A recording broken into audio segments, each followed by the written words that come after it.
Welcome back सुप्रभात news Chhattisgarh. आइए जानते हैं छत्तीसगढ़ की 25 फटाफट बड़ी खबरों को।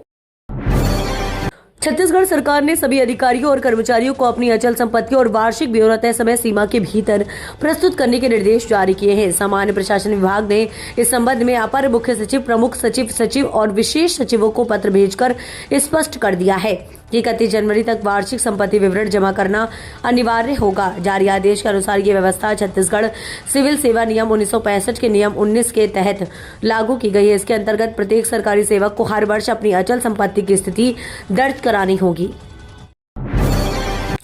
पहली बार हो रहे नेशनल ट्राइबल गेम्स की मेजबानी करेगा छत्तीसगढ़। 8-9 जनवरी को ट्रायल्स छत्तीसगढ़ की मेजबानी में देश में पहली बार आयोजित होने जा रहे खेलो इंडिया नेशनल ट्राइबल गेम्स के प्रचार प्रसार के लिए मशाल गौरव यात्रा को रवाना किया गया है। उप मुख्यमंत्री एवं खेल व युवा कल्याण मंत्री अरुण साव ने नवा रायपुर स्थित अपने शासकीय निवास कार्यालय से यात्रा को हरी झंडी दिखाकर रवाना किया।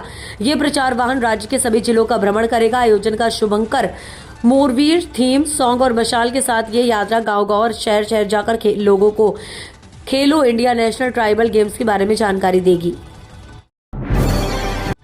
छत्तीसगढ़ में बिना राज्यपाल की अनुमति नहीं होगी यूनिवर्सिटी जांच। अधिकारी कर्मचारियों पर जांच से पहले मंजूरी जरूरी। छत्तीसगढ़ की सरकारी यूनिवर्सिटी में अब किसी भी अधिकारी, शिक्षक या कर्मचारी के खिलाफ जांच शुरू करने से पहले राज्यपाल की अनुमति अनिवार्य कर दी गई है। ये आदेश लोक भवन से जारी किया गया है। इस आदेश के बाद प्रदेश में राज्यपाल और राज्य सरकार के बीच अधिकारी को लेकर टकराव की स्थिति बनती नजर आ रही है। शराब प्रेमियों के लिए बड़ी खुशखबरी, छत्तीसगढ़ में मदिरा पर वैट समाप्त। छत्तीसगढ़ सरकार ने मदिरा पर लगने वाले वैट को पूरी तरह खत्म करने का महत्वपूर्ण फैसला लिया है। अब तक मदिरा पर 2.5 करोड़ 8,50,000% वैट वसूला जाता था, लेकिन वाणिज्यिक कर विभाग ने अधिसूचना जारी कर इसे समाप्त कर दिया। नया प्रावधान 1 अप्रैल 2026 से प्रभावी होगा। अधिकारियों के अनुसार प्रदेश में शराब की बिक्री पूरी तरह सरकारी प्रणाली के तहत होती है, जिसे Chhattisgarh state marketing corporation limited संचालित करता है। छत्तीसगढ़ से गुजरने वाली 63 ट्रेनों की टाइमिंग बदली, 25 मिनट तक बचेगा समय। छत्तीसगढ़ से गुजरने वाली ट्रेनों के संचालन समय में बड़ा बदलाव किया गया है। दरअसल हम आपको बता दें कि दक्षिण पूर्व मध्य रेलवे बिलासपुर जोन ने नई समय सारणी लागू करते हुए पैसेंजर और एक्सप्रेस समेत कुल 63 ट्रेनों की टाइमिंग में संशोधन किया है। रेलवे प्रशासन ने बताया कि नई टाइम टेबल के अनुसार एक्सप्रेस ट्रेनों के समय में 10 से 25 मिनट तक की कमी आएगी, जबकि पैसेंजर ट्रेनों में 5 से 20 मिनट तक की समय बचेगा। मिशन 2026 से बस्तर में बड़ा बदलाव, 4 बड़े नक्सली डिवीजन पूरी तरह से हुए नक्सल मुक्त। छत्तीसगढ़ में मिशन 2026 के तहत चलाए जा रहे व्यापक सुरक्षा अभियानों के प्रभाव से बस्तर में नक्सलवाद तेजी से कम होता जा रहा है। आधिकारिक सूत्रों के अनुसार बस्तर के आधे से ज्यादा इलाके अब नक्सल मुक्त घोषित किए जा चुके हैं, जिससे स्थानीय लोगों में शांति और विकास की उम्मीद बढ़ रही है। छत्तीसगढ़ औद्योगिक विकास नीति में बड़े बदलाव, ईपीएफ अनुदान का दायरा बढ़ा। छत्तीसगढ़ में औद्योगिक और सेवा क्षेत्र को नई रफ्तार देने के लिए राज्य सरकार ने बड़ा कदम उठाया है। मुख्यमंत्री विष्णुदेव साय की अध्यक्षता में आयोजित मंत्रिपरिषद की बैठक में छत्तीसगढ़ औद्योगिक विकास नीति 2024-23 में कई महत्वपूर्ण संशोधनों को मंजूरी दी गई है। इन बदलावों का मकसद नीति को और अधिक निवेश अनुकूल बनाना, राज्यों से प्रतिस्पर्धा में आगे लाना और राज्य के युवाओं के लिए स्थायी रोजगार के अवसर बढ़ाना है। बस्तर में 108 कुंडीय महायज्ञ करेंगे बाबा बागेश्वर, नक्सलवाद के खात्मे पर जताया भरोसा। छत्तीसगढ़ प्रवास पर आए बाबा बागेश्वर के नाम से प्रसिद्ध धीरेन्द्र शास्त्री ने रामकथा के साथ साथ अब राष्ट्र कथा का संदेश देने का ऐलान किया। उन्होंने कहा कि आज के समय में देश को केवल रामकथा नहीं बल्कि राष्ट्र कथा की ज्यादा आवश्यकता है, क्योंकि प्रभु राम केवल मंदिरों में नहीं बल्कि भारत और भारतवासियों के भीतर बसते हैं। देश को एकजुट रखना आज की सबसे बड़ी जरूरत है और इसी उद्देश्य से पूरे देश में राष्ट्र कथा का आयोजन किया जा रहा है। सुशील आनंद बोले, केवाईसी का बहाना बनाकर 32 लाख राशन कार्डधारियों को नहीं दे रही राशन छत्तीसगढ़ सरकार।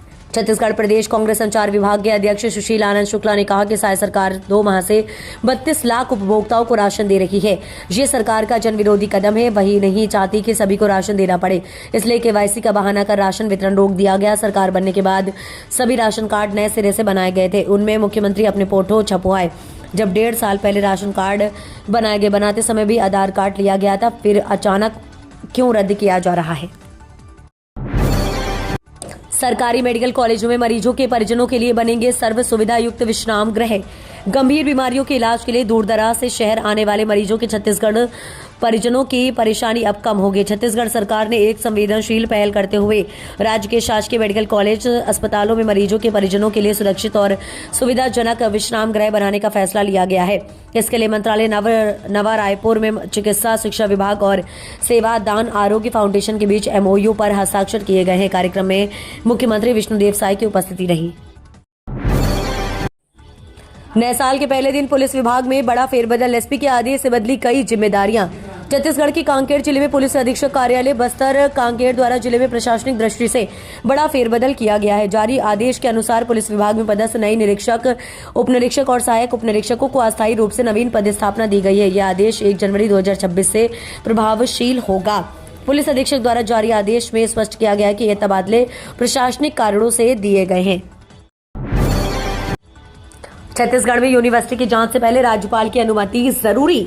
छत्तीसगढ़ की शासकीय यूनिवर्सिटियों से जुड़ी प्रशासनिक व्यवस्था में एक बड़ा बदलाव किया गया है। दरअसल हम आपको बता दें कि अब प्रदेश की किसी भी सरकारी यूनिवर्सिटी में अधिकारी, शिक्षक या कर्मचारी के खिलाफ विभागीय जांच शुरू करने से पहले छत्तीसगढ़ के राज्यपाल की अनुमति लेना अनिवार्य होगा। इतना ही नहीं, जांच पूरी होने के बाद अंतिम निर्णय लेने के लिए भी कुलाधिपति यानी राज्यपाल की स्वीकृति जरूरी होगी।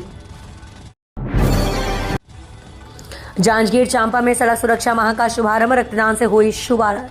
जांजगीर चांपा जिले के सीमार्ट परिसर में जिला पुलिस मुख्यालय ने प्रशासन ने सड़क सुरक्षा माह का आयोजन किया। एसपी विजय कुमार पांडे सहित पुलिस जवानों और आम नागरिकों ने रक्तदान किया है। 1 जनवरी से 31 जनवरी तक सड़क सुरक्षा माह मनाया जाएगा। वहीं पूर्व नेता प्रतिपक्ष नारायण चंदेल, कलेक्टर जन्मेजय माहोबे ने रथ को हरी झंडी दिखाकर रवाना किया है। दरअसल हम आपको बता दें कि इस बार 1 से 31 जनवरी तक सड़क सुरक्षा माह मनाया जाएगा। नए साल पर महिलाओं ने खोला मोर्चा। हाथों में डंडे लेकर पहुंची महिलाएं तो भागे शराब तस्कर। दरअसल आपको बता दें कि नए साल के अवसर पर सतरंगा में पर्यटकों की संख्या तेजी से बढ़ गई है। पर्यटकों की भीड़ के साथ ही क्षेत्र में अवैध महुआ से निर्मित मादक द्रव्य पदार्थ की उपलब्धता भी सामने आ रही है। जबकि सतरंगा में पर्यटन की शुरुआत के बाद इससे उत्पन्न अशांति को देखते हुए ग्रामीणों ने पहले ही नशाबंदी लागू रखी है, जिसके बावजूद कुछ लोग ग्राम के आसपास जंगल और पहाड़ी क्षेत्रों में छिपकर महुआ, अवैध शराब, द्रव्य, मादक पदार्थ का निर्माण और बिक्री कर रहे हैं। अवैध महुआ से निर्मित मादक द्रव्य पदार्थ के खिलाफ मोर्चा खोल दिया। केंद्रीय पर्यटन मंत्री गजेंद्र सिंह शेखावत ने मुख्यमंत्री विष्णुदेव साय से की भेंट। केंद्रीय पर्यटन एवं संस्कृति मंत्री गजेंद्र सिंह शेखावत ने मुख्यमंत्री निवास पहुंचकर मुख्यमंत्री विष्णुदेव साय से सौजन्य मुलाकात की। इस दौरान प्रदेश में पर्यटन विकास की संभावनाओं, सांस्कृतिक विरासत के संरक्षण और इंफ्रास्ट्रक्चर सुदृढ़ीकरण जैसे मुद्दों पर विस्तृत और रचनात्मक बातचीत हुई।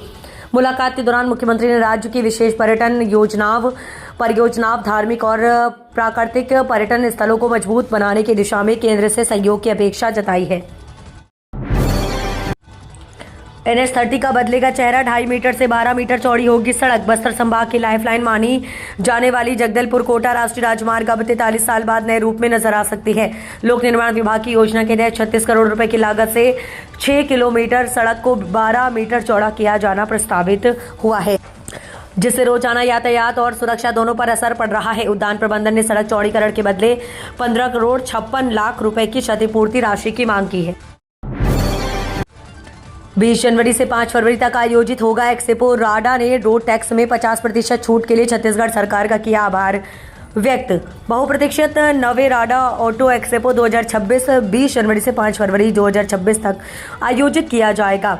राडा के अध्यक्ष रविंद्र भसीन ने सरकार के एक्सपो के तारीख की घोषणा करते हुए एक्सपो के दौरान वाहनों पर रोड टैक्स में 50% की विशेष छूट प्रदान करने के लिए छत्तीसगढ़ सरकार के प्रति आभार व्यक्त किया। राडा के अध्यक्ष रविंद्र भसीन ने छत्तीसगढ़ सरकार के निर्णय की सराहना करते हुए कहा कि हम मुख्यमंत्री विष्णुदेव साय, वित्त मंत्री गोपी चौधरी एवं कैबिनेट मंत्री केदार कश्यप के हृदय से आभारी हैं। छत्तीसगढ़ में शीतलहर की चेतावनी। अंबिकापुर में सबसे ज्यादा ठंड 3.5 डिग्री पहुंचा पारा। दरअसल हम आपको बता दें, छत्तीसगढ़ में ठंड का प्रकोप जारी है। मौसम विभाग ने शीतलहर को लेकर चेतावनी जारी की है। मौसम के अनुसार सरगुजा, दुर्ग और रायपुर संभाग के 1-2 स्थानों पर शीतलहर की स्थिति बनी हुई है, जिससे लोगों को कड़ाके की ठंड का सामना करना पड़ रहा है। अगले 4 दिनों तक न्यूनतम तापमान 2 से 3 डिग्री सेल्सियस की क्रमिक वृद्धि होने की संभावना है।